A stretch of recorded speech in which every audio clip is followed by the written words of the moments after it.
Auerbach helped us see some of the gallery's most iconic works in a new light. There's a strong history of drawing at the National Gallery.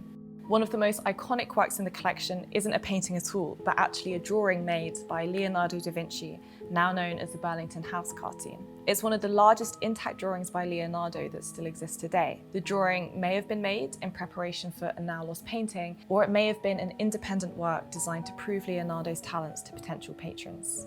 Parts of the drawing are densely shaded in contrast with lighter areas to create a sense of depth and form. We also have the Carracci cartoons in our collection, which are two large-scale drawings from the 16th century made for frescoes that decorated the ceiling of the Farnese Palace in Rome. It is full of details that give the illusion of 3 dimensions.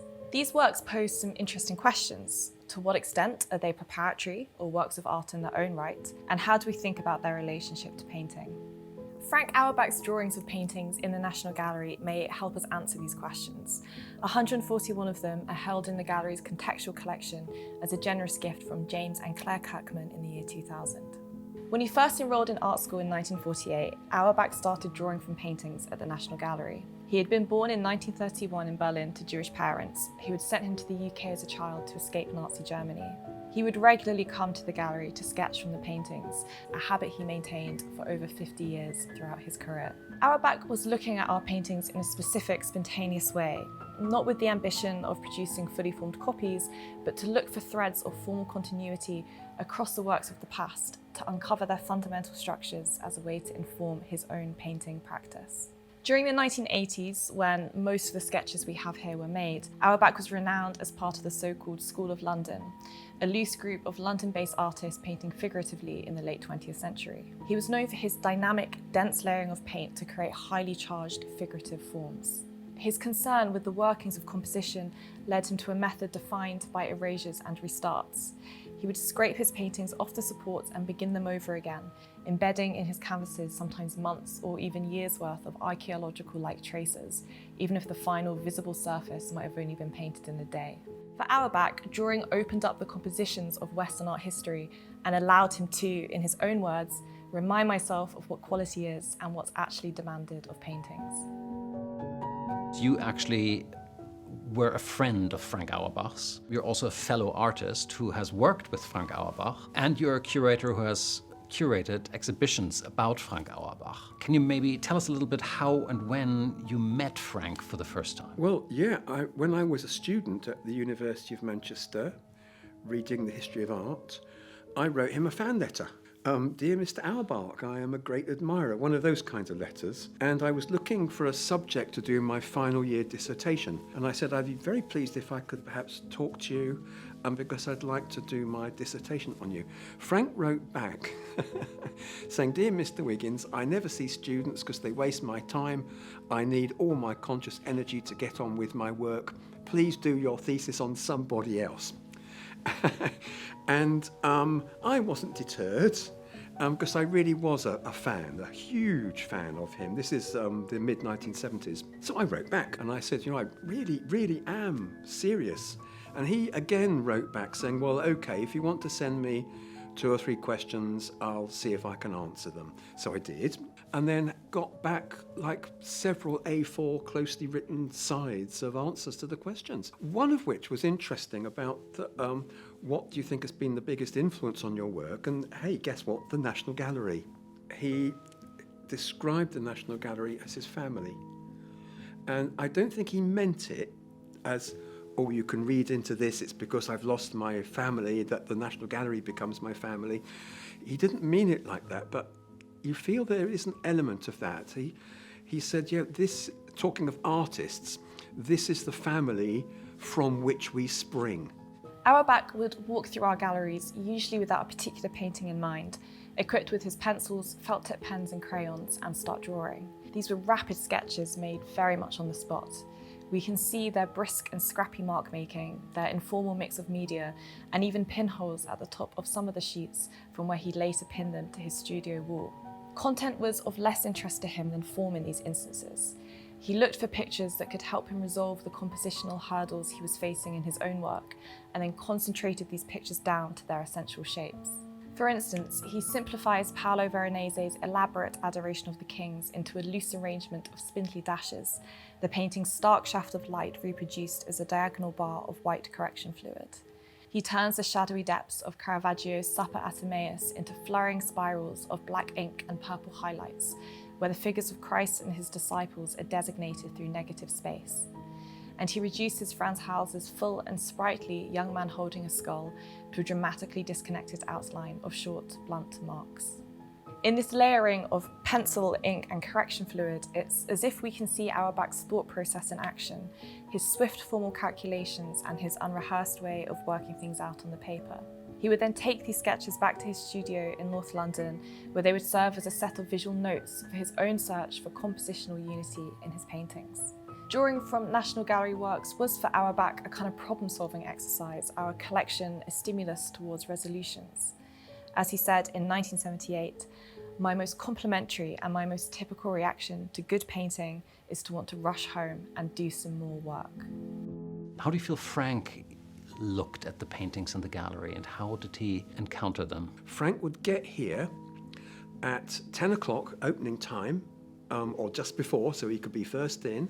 He would go into a room of his choice. He would stand in front of the picture, and when you look at the drawings, the way I see it, it's as if he's trying to find a secret structure in there. It's almost like if you're in the life class of drawing the model, you must draw the model's skeleton, trying to find what locks it together. And I think he needed to do this before he started his own work in the studio. I think it was a way of charging himself up and seeing what was needed in a painting. I think that's a really important observation on Auerbach's part. I think it also speaks to the use of drawing in the collection as we have it still today. We still have a lot of contemporary artists come to the National Gallery to draw from the paintings, and in the past we would have called it the copyists.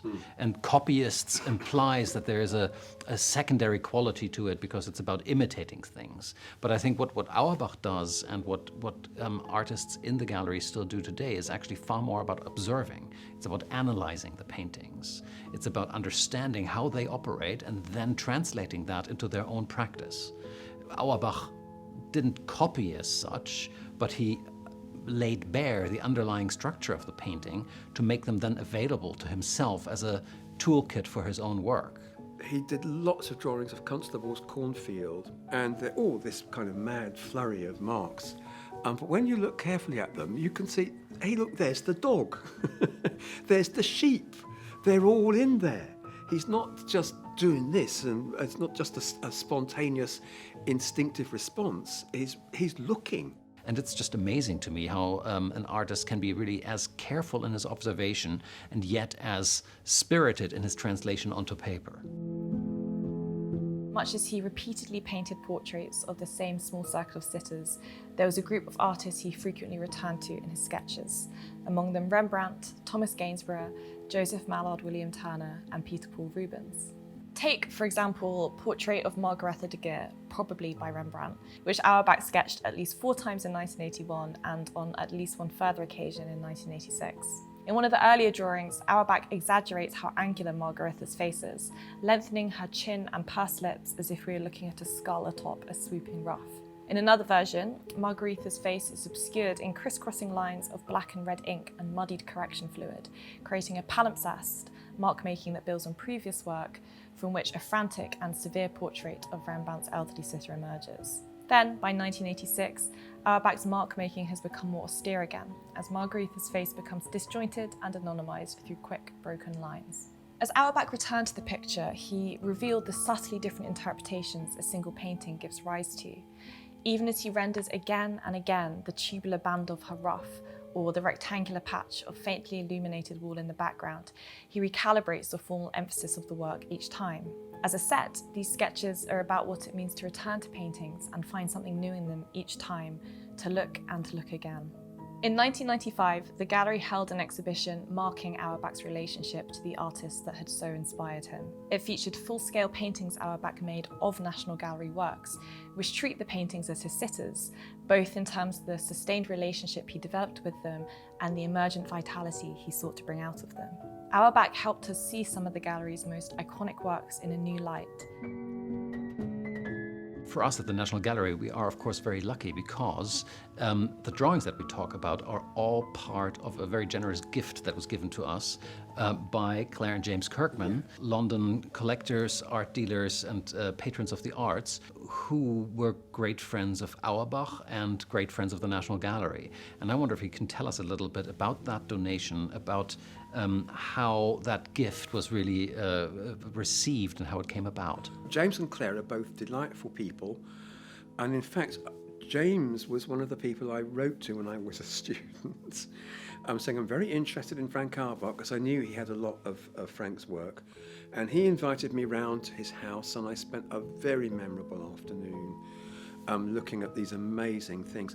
And of course, years later, when I'm at the National Gallery and re-encountered James, I said, "Oh, James, I don't know if you remember, but I came to your house and you showed me all your Auerbachs way, way back." And he said, "No, sorry, can't remember, but that's because any student that wrote to me, I would always invite them round." And I think that's a measure of James's generosity. He wanted to share things. When the National Gallery committed to doing the Frank's show, I mean, James was such a supporter. I mean, he'd been getting these drawings from Frank and he had hundreds of them. We wanted to show them, make a selection of them. In the end, we showed the whole lot. I mean, in a flurry, like a blizzard of drawings. And then very generously afterwards, he gave them because he wanted them to be seen. He wanted them to be used. I was delighted when the Kirkmans made this offer. I thought it was absolutely wonderful. How do you feel about this wonderful gift of drawings? They give us this primal way of looking into the making of art by one particular artist, Frank Auerbach, but also we can learn a lot about the principle of drawing itself, that it is really about looking and translating something onto the paper that captures something that already exists, but then also makes it into something new. It's this kind of alchemic process of looking and creating that happens at the same time. And I think that is still as important today as it was in 1995 for Frank Auerbach, and in a way that it has been for artists all throughout the centuries. Looking back at the life and work of Frank Auerbach, what do you think his legacy will be for contemporary art? Frank's work, it's the way that he was so committed. And I don't think I've ever met an artist of any serious nature who isn't utterly committed to the making of art. I think it's just the self-belief and commitment with Frank that is the legacy.